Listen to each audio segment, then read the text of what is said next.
Nobody understands politics better than you. So explain the pickle that Nancy Pelosi is in, because there are a lot of people in her party who say we've got to go ahead with the impeachment thing. Jerry Nadler, who's going to have this hearing later today, he has not publicly disclosed whether or not he's on the impeachment train. But Nancy Pelosi is in charge of the whole party in the House. What's she going to do?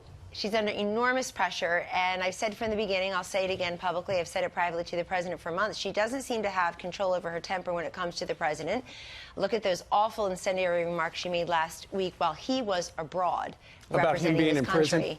Yes, a complete disgrace, and then has the audacity at Normandy, sitting steps away from us, to say, oh, well, I don't talk about the president when I'm in a foreign country. That's my principle. But she had talked about the president while he was in a foreign country on a state visit.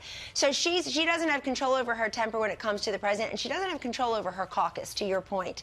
There are 31 Democrats who represent districts that Trump-Pence won in 2016.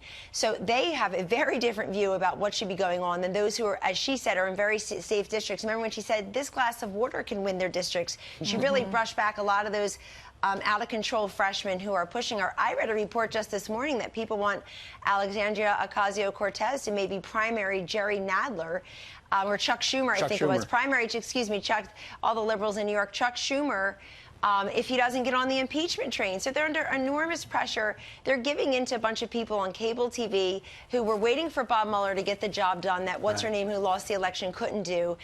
And she just does that, and they're getting nothing done. The president's absolutely right. They wanted the do-nothing Congress wants a do-over on the Mueller report.